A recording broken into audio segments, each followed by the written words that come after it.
Televisión de la Universidad de Concepción, bienvenidos a esta nueva teleentrevista. Hoy vamos a hablar de la comuna de Santa Juana, una comuna que está tan cerca y tan lejos de pronto, ¿no? Nos acompaña Boris Márquez, él es historiador y además director de la biblioteca aquí de la ciudad de Concepción, esa que está ubicada ahí en calle Víctor Lama. ¿Por qué vamos a hablar de la comuna de Santa Juana? Bueno, porque la comuna de Santa Juana, en un proyecto, creo yo, a lo mejor parto por ahí, deberían ser todas las municipalidades, deberían tener su propia historia. Y se creó un libro de oro de la comuna de Santa Juana, en la cual participó el profesor Boris Márquez como historiador y lo llevó a buen puerto. Eh, ¿Cree usted, don Boris, gracias por aceptar esta conversación, todas las municipalidades deberían hacer lo mismo, ¿no? Por un tema de identidad local, tal vez. No solo las municipalidades, sino las comunidades locales debiesen reunirse, ¿verdad?, postular a los fondos como FNDR culturales, lo pueden hacer las juntas de vecinos, e invitar a que vayan construyendo o co-construyendo, ¿verdad?, ese conocimiento histórico, porque la memoria colectiva siempre es muy frágil y las personas creen, ¿verdad?, que tienen historia solo cuando esa historia está plasmada en un papel.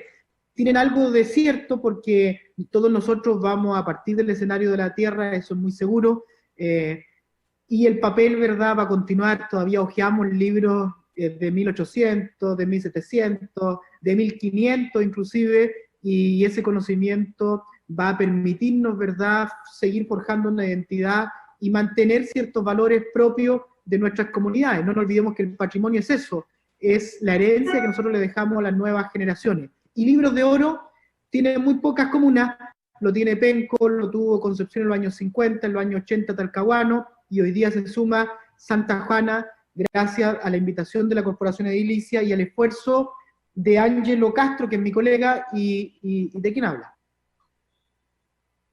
Con total honestidad, ¿sabía mucho de Santa Juana usted antes de esto?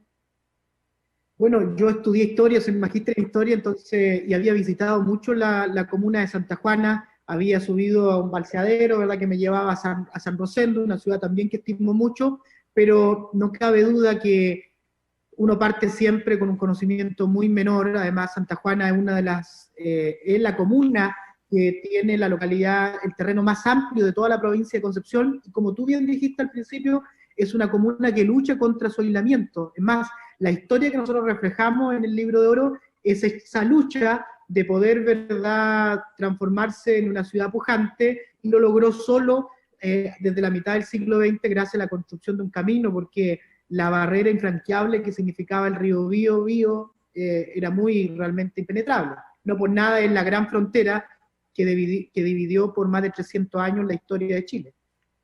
¿Por qué le digo yo, por qué le pregunto eso? Si conocía mucho de Santa Juana, porque, a ver, yo soy un aficionado a la historia, usted lo sabe muy bien, y claro, sé algunas cositas. He estado en Santa Juana varias veces, me he dado el gusto de ir y conocer la historia de la laguna esa de Santa Juana que está emparentada con la laguna de al frente, el río Biobío. Hemos sufrido mucho con ver cómo quedó finalmente el fuerte que hay en Santa Juana, digamos. Eh, el componente rural es importantísimo en Santa Juana, algunas situaciones históricas que han ocurrido en Santa Juana, entonces creo conocer algo del tema en términos generales, así como conozco de Talcahuano mucho, de Conce también, pero la verdad es que hacer un libro de oro es contar la historia de la comuna, y ahí uno cuando empieza a investigar se va encontrando con sorpresa. Oye, esto no sabía, no tenía idea que ocurrió aquí, o que este personaje nació aquí. Mire, y Así es. pocos saben de este tema. Entonces, ¿con cuánta sorpresa usted se encontró cuando empezó a escribir la historia de Santa Juana? Con muchísimas sorpresas, porque en realidad, como tú bien dices, uno conoce lo que es una columna vertebral, y esa es la finalidad también del Libro de Oro, porque nuestras comunas, exceptuando, ¿verdad?, tal vez Concepción, que es una metrópoli en donde hay universidades, hay buenos historiadores, nuestras comunas carecen, ¿verdad?, de monografías locales específicas. Una historia pequeña de los bomberos, otro pequeño libro, ¿verdad?, sobre la comuna en general, pero faltan columnas vertebrales en donde se centren todos los temas. Y el Libro de Oro lo que va a hacer son síntesis, crónicas pequeñas, ¿verdad?, bien amenas, hoy día bien ilustradas, con toda la tecnología que nosotros tenemos, tanto en la impresión como en la captura, ¿verdad?, de imágenes, inclusive, aunque sean referenciales, y permite que una comuna tenga una referencia, un marco, una columna vertebral para que posteriormente otros interesados comiencen a profundizar en la historia del río, en la historia de las forestales, en la historia de la misma corporación edilicia, en la historia deportiva, por ejemplo.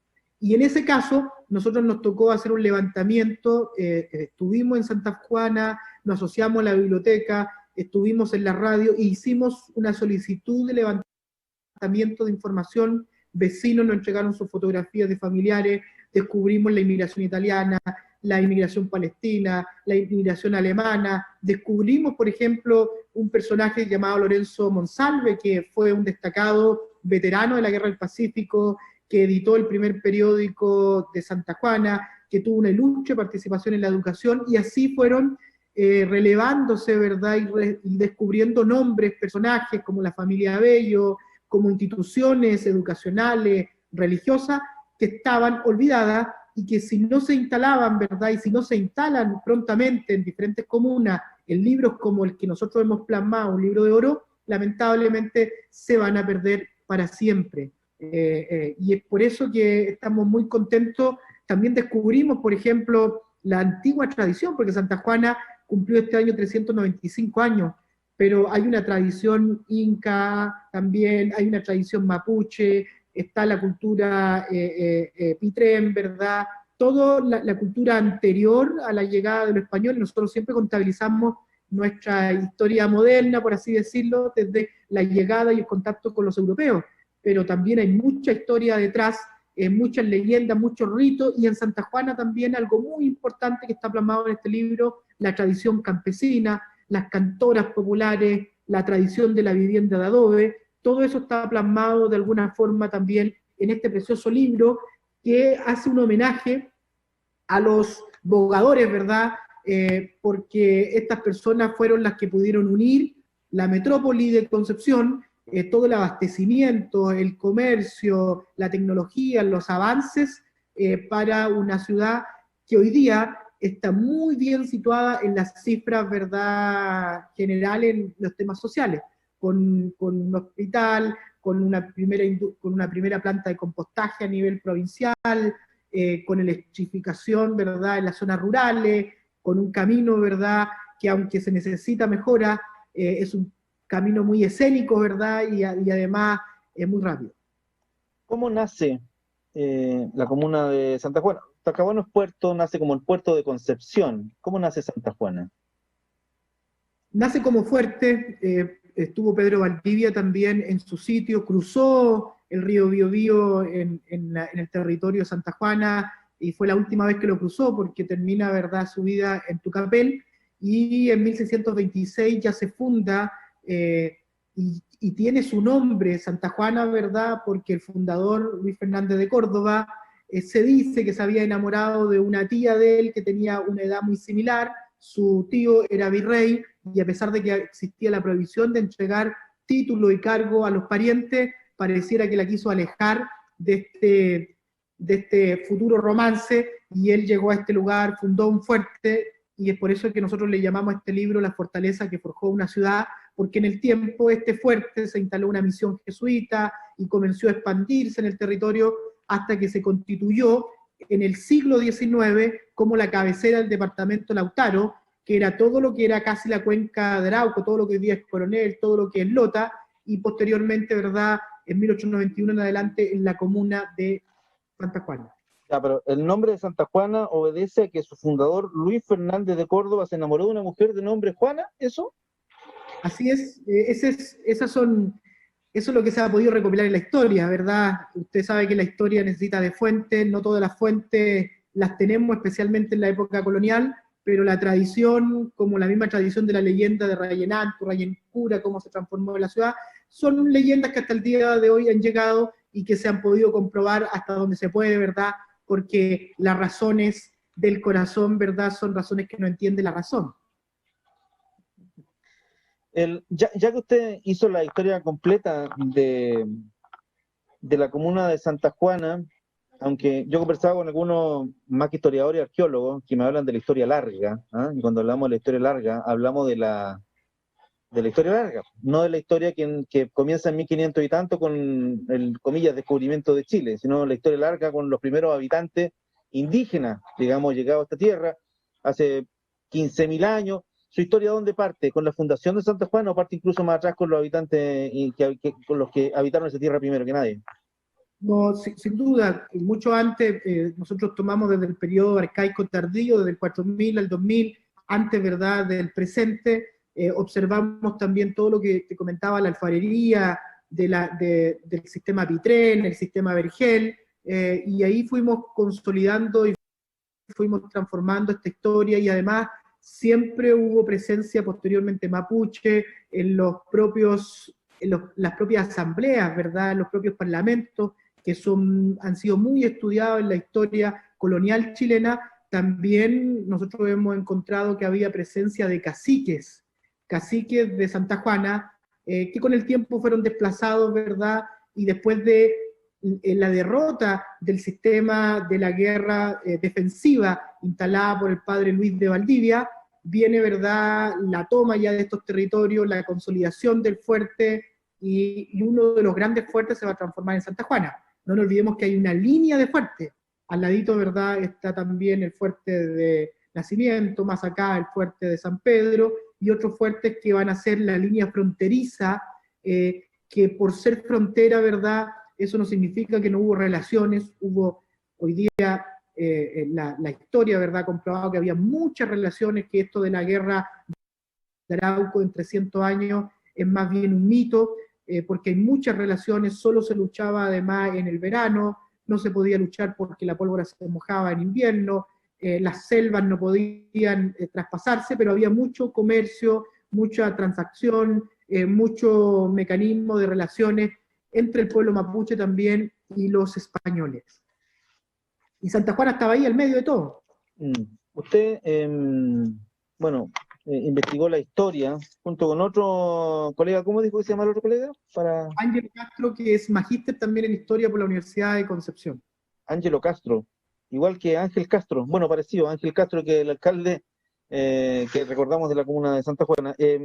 Usted, ahora que conoce en detalle, digamos, la historia de la comuna de Santa Juana, ¿diría que el futuro de Santa Juana está ligado a su pasado, o Santa Juana, el futuro de la comuna de Santa Juana no está tan ligado a su pasado y va a ser una cosa muy distinta? Yo creo que está muy ligado a su pasado, porque hay una identidad, y la identidad es una identidad rural, es una identidad campesina, ¿verdad? Se acaba de inaugurar, a propósito del aniversario que se celebró en marzo, ¿verdad?, el segundo monumento al campesino. El primero había sido en madera, este fue transformado en fibra de vidrio, ¿verdad? Además, se inauguró este mismo año el Paseo de la Historia, un paseo patrimonial que está a la entrada de Santa Juana. Hay un proyecto que se debe ejecutar a más tardar a fines de este año, con la restauración del fuerte, con la construcción de un museo de sitio en el mismo fuerte, y este libro, ¿verdad?, va a venir a consolidar todo este proceso. Yo creo que todo el tema del turismo histórico, del turismo rural, del fortalecimiento, ¿verdad?, de Santa Juana como un eje histórico, además como un sitio de frontera, va a hacer que muchas personas más puedan seguir llegando. En tiempos normales, cierto, antes de la pandemia, Santa Juana tenía alrededor de 6 o 7 fiestas tradicionales: la fiesta de la frutilla, la fiesta, ¿verdad?, de la historia, que también yo fui parte de ese trabajo, y eso va a motivar a que la gente siga en su identidad y que la sigan visitando. Yo entendía que, a propósito de la fiesta, efectivamente, la fiesta de la miel, de la lana, la fiesta de la tortilla, tenían un montón. Estaba la fiesta de San Juan, que para mí es muy funcional con el tema Santa Juana. Entonces yo dije San Juan, Santa Juana. Pensé que, incluso me llegué a pensar, antes de esta entrevista, que la historia del nombre de Santa Juana estaba estrictamente ligado a la fiesta de San Juan. Pero también entiendo que la fiesta de San Juan no es monopolio de Santa Juana, porque hay otras comunas más hacia el interior. Estoy pensando en Yumbel, en Florida, que tienen su propia fiesta de San Juan. Yo tengo la sensación que la fiesta de San Juan es una fiesta más bien chilena, de la cual distintas localidades trató de apropiarse, pero nadie finalmente lo consiguió en un 100%, pero sí, el nombre, alguna relación me hace, San Juan, Santa Juana, en fin.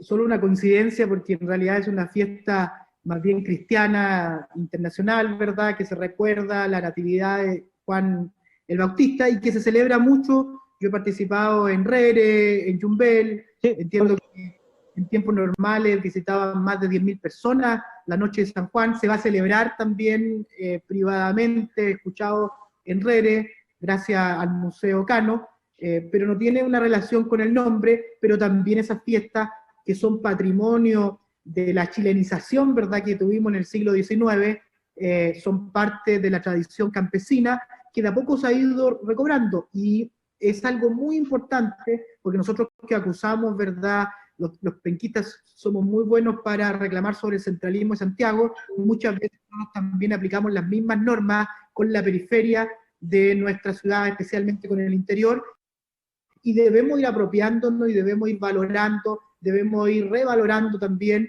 las tradiciones campesinas, que Santa Juana es un espacio importante. Si una persona llega hoy día al aeropuerto, ¿verdad?, quiere visitar el carbón, uno lo envía a Lota. Si quiere visitar el tema rural, muy bien uno podría invitarlo no solamente a Rere, no solamente a Florida, sino también lo puede invitar a Santa Juana, a la ribera de un río, al solar de una laguna y a los diferentes sectores que tiene Santa Juana. Como yo te decía, más de 700 kilómetros cuadrados tiene su territorio, la comuna más grande de la provincia de Concepción, con todos los servicios de una comuna pujante, de una comuna moderna, y no tiene nada que envidiarle, ¿verdad?, a otras de la provincia.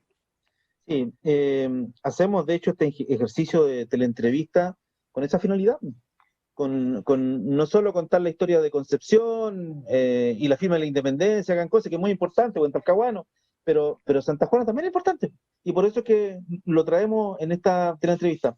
Usted que hizo este trabajo de construcción del libro de oro de la comuna de Santa Juana, imagino que, y algo me dijo, digamos, que levantó información. ¿Cómo se levanta información? Se levanta información, voy a hacerlo muy, muy gráfico para que la gente me entienda. Se levanta información, no sé, en el registro civil.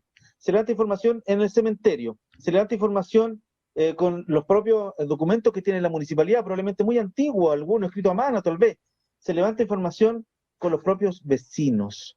¿Hay descendientes en la comuna de Santa Juana de los primeros habitantes de la comuna, de la ciudad, comuna, no sé? Bueno, la historia, como yo te decía, es un pasado ficticio, no podemos volver a él, por más que queramos volver a la firma de independencia o a la fundación de Santa Juana como fuerte, es imposible. Por lo tanto, lo único que nos queda son los restos que se transforman en lazos indisolubles, ¿verdad?, entre el presente y el pasado. Lamentablemente esos restos son como piezas de un rompecabezas, y muchas de esas piezas están perdidas, y hay que recorrer el registro civil, hay que ir a los libros del cementerio, a los libros de capellanía, hay que ir a los libros de la propia corporación edilicia, del gobierno regional, hay que ir a los árboles familiares, hay que golpear las puertas de las casas. No se puede hacer como uno quisiese, porque un trabajo bien hecho, ¿verdad?, demoraría 20, 30 años haciendo encuestas, revisando todos los libros, pero se hizo un esfuerzo de 1 año y medio a 2 años, en donde entrevistamos a mucha gente, en donde revisamos los primeros libros que Santa Juana tiene en su propiedad, o sea, en el archivo de la Biblioteca Municipal de Santa Juana, corresponden a la creación del departamento de Lautaro, como eran cabecera, ¿verdad?, desde 1851 en adelante. Ahí, por ejemplo, encontramos el primer plano de la ciudad, con los primeros nombres, las primeras autoridades. Abello, un personaje muy importante para Concepción, que tiene una escultura, su busto está en la plaza principal del Cementerio General de Concepción, y que además fue el que donó las propiedades de lo que hoy ocupa el regimiento Chacabuco. Si uno entra al regimiento Chacabuco, se va a encontrar con algunos edificios de 1910, 1915, y esos fueron donados gracias al aporte de este señor Abello, que también tiene un busto en la Plaza de Armas de Santa Juana. Esta reconstrucción se logró, ¿verdad?, también en cooperación con el alcalde. Yo quiero también agradecer aquí públicamente el esfuerzo de los alcaldes, porque si los alcaldes no deciden fundar oficinas de patrimonio, si no deciden fundar museos, si no les importa la historia y solo quieren construir historia desde que ellos son alcaldes, hay un verdadero problema, ¿verdad? Y hay lo que nosotros denominamos unos verdaderos tribunales de Nuremberg, en donde solo importa el presente y el pasado ya está juzgado, para bien o para mal. Y así que agradecemos también al alcalde porque él fue apoyándonos, nos fue dando algunas temáticas, nos abrió muchas puertas, nos dijo, mira, en inmigración alemana, aquí está la familia Chep, ya les vamos a dar el teléfono, y nosotros fuimos también contactándonos con ellos y recopilando esta información. Lo ideal después de estos libros de oro es que la información que se recopile en los historiadores quede depositada en la biblioteca o en un archivo pertinente y que las personas puedan encontrar las omisiones, porque este libro no es la Biblia, van a haber muchas omisiones, muchas personas que no salieron, pero la idea es que una futura edición, ¿cierto?, sea posible gracias a que la gente siga entregando información. Sí, yo tengo mi propia visión de lo ideal. Hay muchas visiones de lo ideal. Evidentemente el libro se hizo, yo no tengo el placer de hojearlo, de verlo, seguramente ya lo voy a conseguir. Te lo vamos a enviar. Pero me pasa mucho, muchas gracias, me pasa mucho que se termina la investigación, se hace un gran esfuerzo, se hace la ceremonia, y todos nos congratulamos y hacemos entrevistas como esta. Pero yo creo que la información que se consiguió debe ser socializada con los vecinos. ¿Cómo? Y esto lo he conversado por Coronel, con una historia riquísima, con Lota, historia riquísima. Debe pasar, creo yo, a las mallas curriculares de los establecimientos educacionales de la comuna. Los alumnos de la comuna de Santa Juana, a quienes le enseñamos del Imperio Romano, le enseñamos de los ingleses, le enseñamos de, qué sé yo, ellos deberían conocer también parte de la historia de su comuna. Pasa mucho, profesor. Si yo voy a Coronel, a Lota, voy a encontrar a chicos que jamás han visitado el Parque Lota o la mina Chiflón del Diablo, y que a veces ni siquiera conocen la historia de su propia comuna. Qué lindo sería, ¿no?, que este libro que usted acaba de hacer formara parte de la lectura obligatoria, o qué sé yo, no sé, de los niños de la comuna. ¿Cuánto nos falta para eso, profesor? Nos falta mucho porque es un trabajo de largo plazo, se deben instalar, como te comentaba, ¿verdad?, alianzas estratégicas entre los DEM, que hoy día se están transformando, están desmunicipalizándose, ¿verdad? Ya tenemos Andalien Sur, el otro año vamos a tener todo el sistema que va a abarcar Lebu, que va a abarcar Curanilahue, que va a abarcar, entiendo, Arauco, y así va a seguir. Si no se pudo hacer el esfuerzo cuando los DEM estaban bajo la supervisión de un municipio, ¿verdad?, mucho más acotado, lo veo mucho más complejo. Pero también he visto que el patrimonio después del 2010 ha cobrado mucha importancia en la prensa, en la revista, en la televisión, y hay mucho director nuevo, ¿verdad?, que está tratando de cambiar las mallas, creando talleres locales, pero se deben crear varias cosas. Primero, tiene que estar el interés de la comunidad civil, porque el patrimonio es una categoría valórica. Lo que la gente dice que es patrimonio, ¿cierto? Puede haber un mármol, pero si ese mármol para la gente no le hace sentido, no tiene importancia, puede que para esa sociedad no sea patrimonial. Puede haber una piedra, pero si en esa piedra la gente, antes de ir a casarse, se tomaba la fotografía, o los papás iban a esa piedra a comerse el helado con los niños, bueno, esa piedra va a ser patrimonial. Entonces, primero, la sociedad civil. Luego, los historiadores como nosotros tenemos que hacer el trabajo fino, ¿verdad?, y crear un producto. Luego, instituciones, ya sea privadas o públicas, mucho mejor que sean públicas, asociadas a las bibliotecas, los municipios, tienen que crear archivos. Y posteriormente, tiene que haber un museo con una visión museográfica. Mira, en Londres, yo he visitado también otros países, es lo más común que una vez al año exista una exposición creada por los ciudadanos, en donde la persona trae el cuadro de su abuelo, trae el asadón, ¿verdad?, de su tío, y dice, mire, esto es patrimonial, y cuenta su historia. Eso todavía nosotros no lo hemos hecho y no hemos podido bajar. Y por último, el sistema educacional debe crear talleres. Este libro, por ejemplo, que está escrito de forma temática, va a servir para que los profesores, según sus propios talleres, ¿verdad?, digan, ya, ahora vamos a trabajar el deporte, vamos a trabajar la prensa, vamos a trabajar las comunicaciones, el aislamiento, los terremotos, vamos a trabajar las instituciones como los bomberos, voluntarios. Ya, jóvenes, niños, hablen con sus padres, ¿qué recuerdan sobre los bomberos? ¿Qué recuerdan sobre la vida campesina? ¿Qué lugares? Y así podemos crear guías. Nosotros participamos, cuando yo dirigía la Galería La Historia de Concepción, participamos con Fundación Futuro, y se hizo, por ejemplo, en Concepción, una guía educacional sobre la historia de Concepción. Entonces falta, ¿verdad?, que eso ocurra, pero es un trabajo que debe unir a muchas voluntades, y tú ves el caso, por ejemplo, en Penco. En Penco, este joven, ¿verdad?, que viene de la familia Díaz, quinta generación, yo lo sé muy bien porque yo trabajé y estudié, ¿verdad?, hice 2 libros sobre Fanalosa. El alcalde, que es muy motivado en la historia, señaló y dice, bueno, vamos a invitarlo a que venga aquí al museo. Y mucha crítica de la ciudadanía, pero ¿por qué al museo? Ya hablando de historia. Entonces también falta que nosotros como ciudadanos queramos mucho más la historia, que incentivemos. Además, como tú dices, se habla tanto de los fenicios, por decirlo, ¿verdad? Y no hablamos de lo que realmente es importante para nosotros, de nuestra familia. Yo me siento tan orgulloso que mi abuelo era una persona sin letra, ¿verdad?, que empezó en el Rosal trabajando en las minas del carbón, que aprendió a leer en la Biblia. Entonces, gracias a eso estoy construyendo una historia del carbón, gracias a eso hace poco edité el libro sobre los evangélicos, del cual soy parte. Entonces, porque mi papá trabajó en la cerámica de Penco, escribí el libro de Penco, entonces, y eso es gracias a las historias que yo escuchaba en mi casa, gracias a la formación informal. Ahora tenemos que traspasarla a la formación formal. Y Hugo, no solamente la historia, ¿por qué no hacemos senderismo en los colegios, verdad? ¿Por qué no tantos otros talleres que debiéramos nosotros conocer y aplicar?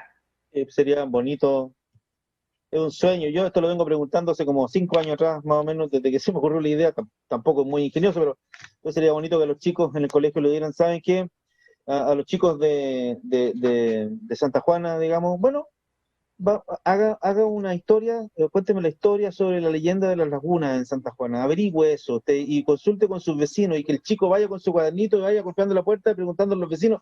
Crecemos todos en eso, por eso creo que nos falta ahí un pasito. Pero bueno, esta teleentrevista forma parte de ese esfuerzo que creo que esos pasitos que hay que ir dando para que la gente entienda que tenemos que querer mucho lo nuestro, digamos. Claro, los fenicios fueron muy importantes, los griegos también, por supuesto, pero lo nuestro también tiene su historia.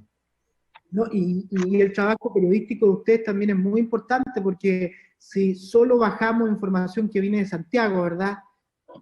Uno ya lee el diario El Sur, ¿verdad? Y si lee el Mercurio, uno no sabe qué diario está leyendo, pero cuando uno baja la información, cuando las radios comunitarias hacen el esfuerzo de hacer entrevistas locales, tienen un programa de historia, invitan, ¿verdad?, a una persona antigua a conversar, ponen en las radios canciones locales. Yo lo he visto en mi propia comunidad. Nosotros que fundamos la Sociedad de Historia de Penco, tenemos un programa que lo dirige nuestro presidente Jaime Roble, y él solo instala música, ¿verdad? Se acordó, solo música creada en Penco por autores locales o que hablan sobre Penco. Luego habrá tango, que es muy lindo, luego habrá toda la otra música, pero tenemos que privilegiar los canales de comunicación, ¿verdad?, nuestro patrimonio. Boris Márquez, historiador, además director de la Biblioteca de Concepción, gracias por aceptar esta invitación a conversar un ratito. Muchas gracias y felicidades por el esfuerzo que hizo durante 1 o 2 años con don Ángelo Castro, me dijo que era su colega, ¿no? Ángelo Castro González. Hoy día estuvo también tempranito él en un matinal, y ahora me toca a mí. Así que ahí nos dividimos la pega. Muy bien, muchas gracias y felicidades. Gracias por aceptar esta conversación. Que esté muy bien. Muchas gracias. Chao.